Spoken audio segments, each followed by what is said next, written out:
Hello everyone, সকলকে CSS learning হাবে স্বাগতম। আজকে আমরা ইংলিশ গ্রামার পার্ট 1 অর্থাৎ নাউন সম্পর্কে জানব। তো চলো ক্লাসে চলি। এখানে আমরা নাউন সম্পর্কে একটু জানি, একটু বোঝার চেষ্টা করো। নাউন কি? নাউন বলতে কোনো ব্যক্তি, প্রাণী, বস্তু, পদার্থ, গুণ, অনুভূতি বা ধারণার নামকে বোঝায়। তাহলে কোনো ব্যক্তি, প্রাণী, স্থান, পদার্থ, গুণ, অনুভূতি এগুলা বুঝাইলেই, এগুলার নাম বুঝাইলেই আমরা সেটাকে বলবো শাব্দিক অর্থে নাউন। তাহলে নাউন কি? অর্থাৎ নাউন ব্যক্তির নাম, প্রাণীর নাম, অনুভূতির নাম, ধারণার নাম, পদার্থের নাম হইতে পারে। তো এখানে আমরা এক্সাম্পল হিসেবে কিছু দিয়ে দিছি। এবার দেখো নাউনকে আমরা কিভাবে চিনবো। অর্থাৎ নাউনকে চেনার প্রথম ধাপ হইছে আমি আমার নিজেকে প্রশ্ন করব, এটা কি কোনো কিছুর নাম? অর্থাৎ আমি আমার নিজেকে প্রশ্ন করব, এটা কি কোনো কিছুর নাম? তাহলে আমরা বললাম রহিম। তাহলে আমার কে আগে প্রশ্ন করতে হবে যে এটা কি কোনো কিছুর নাম? হ্যাঁ। যখন উত্তর আসবে আমার হ্যাঁ, তখন আমরা বুঝবো এটা একটি নাউন। যেমন রহিম, তাহলে রহিম একজন মানুষের নাম, তাহলে রহিম হচ্ছে নাউন। অনুরূপভাবে বলা যায় বুক, অনেস্টি, বুক, তারপর অনেস্টি, তারপর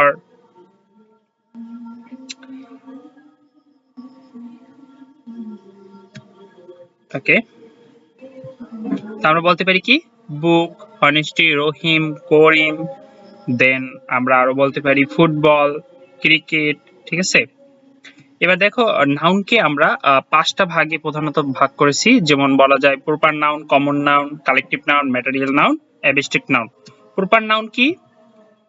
অর্থাৎ কোন নির্দিষ্ট ব্যক্তি, আবারও বোঝার চেষ্টা করো, নির্দিষ্ট থাকবে, নির্দিষ্ট ব্যক্তি, বস্তু, স্থান, প্রতিষ্ঠান ইত্যাদি বিশেষ নাম। যেমন রহিম, চিন্ময়, বাংলাদেশ, ঢাকা, পদ্মা, এশিয়া, মানডে, জানুয়ারি। তাহলে রহিম ইজ এ স্টুডেন্ট। এখানে রহিম নির্দিষ্ট করা যে তিনি একজন ব্যক্তি, তার জন্য এটাকে আমরা বলবো প্রপার নাউন। আরেকটু মাথায় রাখবা, প্রপার নাউন সব সময়ের জন্য ক্যাপিটাল লেটারে হয়। প্রপার নাউন সব সময়ের জন্য ক্যাপিটাল লেটারে হয়। অর্থাৎ আমরা যদি দেখি DHAK অর্থাৎ স্মল লেটারে ঢাকা, তাহলে এটা আমরা বলবো কি প্রপার নাউন নয়। এই ঢাকা দিয়ে কিন্তু মিন করে ঢাকাকেই, কিন্তু এটা যেহেতু স্মল লেটারে, তার জন্য এটা আমরা প্রপার নাউন বলবো না। অর্থাৎ প্রত্যেক ক্যাপিটাল লেটারই প্রপার নাউন। কমন নাউন বোঝার চেষ্টা করো। কোনো ব্যক্তি, প্রাণী, স্থান, সাধারণ নাম বোঝায়। অর্থাৎ একটা ওয়ার্ডের মাধ্যমে আমরা সকলকে বোঝাবো। দেখো বয়, বয় ধারা কি? বিশ্বের সকল বালককে বোঝায় না? তাহলে বয় হচ্ছে কি কমন নাউন। তাহলে আমরা প্রপার নাউন এবং এই যে কমন নাউন, এর মধ্যে আমরা কি পার্থক্য বলতে পারি? এই যে প্রপার এবং কমন নাউনের মধ্যে, যেমন বয়, এখানে বয় ধারা সকল বালককে বোঝায়, আর প্রপার নাউনকে রহিম অর্থাৎ একজন ব্যক্তিকে মিন করেছে।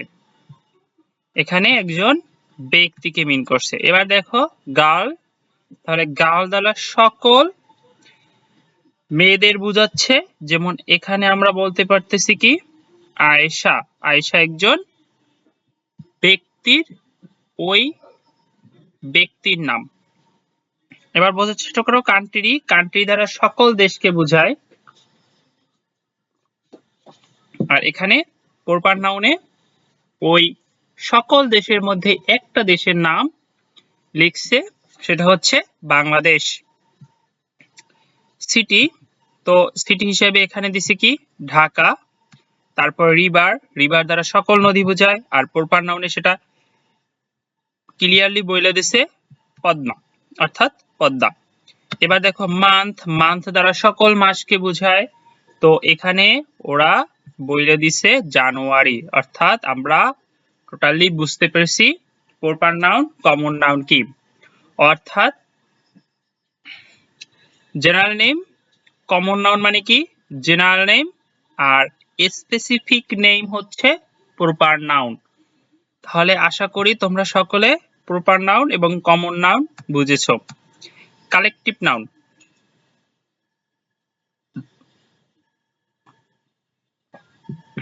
কালেকটিভ নাউন কি? অর্থাৎ একটি দল বা সমষ্টি বোঝাবে। কোনো অনেক ব্যক্তি বা প্রাণীর বস্তুকে একটি দলের সমষ্টি হিসেবে যখন মিন করবে তখন সেটাকে কালেকটিভ নাউন বলবো। যেমন টিম, তাহলে এই যে টিম, টিম হচ্ছে কি একটা খেলার টিম হতে পারে। তাহলে এই টিম দ্বারা বোঝাচ্ছে কি এই টিমে অবশ্যই একজন ব্যক্তি থাকবে না, এখানে একাধিক ব্যক্তির সমষ্টিকে বোঝায়। তার জন্য এটাকে আমরা বলবো কি কালেকটিভ নাউন। অর্থাৎ কালেকটিভ বোঝায় অর্থাৎ একটার সাথে আরেকটা কালেক্ট করা বা কানেক্ট করা। এখানে দেখো টিম দেয়া আছে, তাহলে টিম মানে খেলোয়াড়দের দল, ক্লাস ছাত্রদের দল, ফ্যামিলি পরিবারের সদস্যদের সমষ্টি, কমিটি সদস্যদের কমিটি, আর্মি সৈন্যদের দল, ক্রোট মানুষের ভিড়, ফ্লক পাখির দল, হাড় পশুর পাল, ফিল জাহাজের ফ্লিট জাহাজের বহর। অর্থাৎ আমরা এরপরে যাই ম্যাটেরিয়াল নাউন সম্পর্কে। অর্থাৎ ম্যাটেরিয়াল বলতেই বোঝায় কোনো পদার্থ, অর্থাৎ পদার্থ বা উপাদানের নাম বোঝায়, যেমন গোল্ড, সিলভার, আয়রন, ওয়াটার। আশা করি এগুলো তোমরা সকলেই জানো। এবার আমরা যাই অ্যাবস্ট্রাক্ট নাউন, একটু বোঝার চেষ্টা করি, এটা খুবই গুরুত্বপূর্ণ। অ্যাবস্ট্রাক্ট নাউন স্বাভাবিক অর্থে মাথায় রাখবে যা আমরা অনুভব করতে পারি কিন্তু দেখতে পারি না, সেই সকল নামকেই আমরা অ্যাবস্ট্রাক্ট নাউন বলবো। অর্থাৎ দেখো গুণ, অনুভূতি, অবস্থা, ধারণা, মানসিক বিষয়ের নাম। তুমি জীবনেও কি তোমার গুণ তুমি অনুভব করতে পারো কিন্তু দেখতে পারো না। তাহলে যেমন হনেস্টি, লাভ, হ্যাপিনেস, বিউটি, ফ্রিডম, নলেজ, কিউরেক, তারপর kindness, wisdom. Honesty is a great virtue.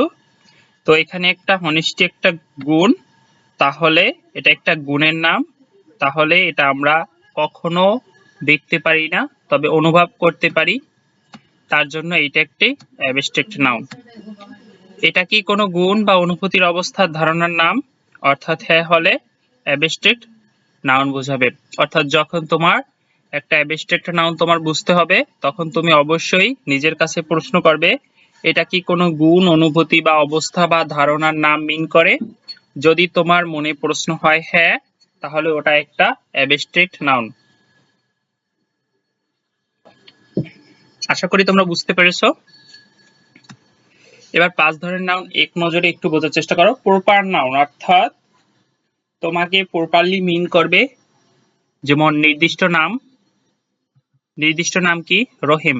R common noun কি একটা জাতি বা জাতিকে মিন করবে, যেমন বয়, গার্ল। তাহলে এখানে বয় দ্বারা সাধারণ নাম মিন করবে কমন নাউন। কালেকটিভ নাউন অর্থাৎ কালেকটিভ একটার সাথে আরেকটা সংযোগ বা সমষ্টি মিন করবে, যেমন টিম। ম্যাটেরিয়াল অর্থাৎ পদার্থের নাম, যেমন gold, iron, silver. Abstract noun গুণ, অনুভূতি, ধারণার নাম, গুণ, অনুভূতি, ধারণার নাম, যেমন হনেস্টি। আশা করি তোমরা এই 5 ধরনের নাউন সুন্দরভাবে বুঝতে পেরেছো। তো আমরা পরবর্তীতে লেভেল 2 কমপ্লিট করব। আশা করি নাউনের প্রথম পার্ট তোমরা সম্পূর্ণরূপে বুঝতে পেরেছো। ক্লাসটি কেমন লেগেছে সবাই কমেন্ট বক্সে জানাবে। সাথে থাকবে সিএসএস লার্নিং হাবের।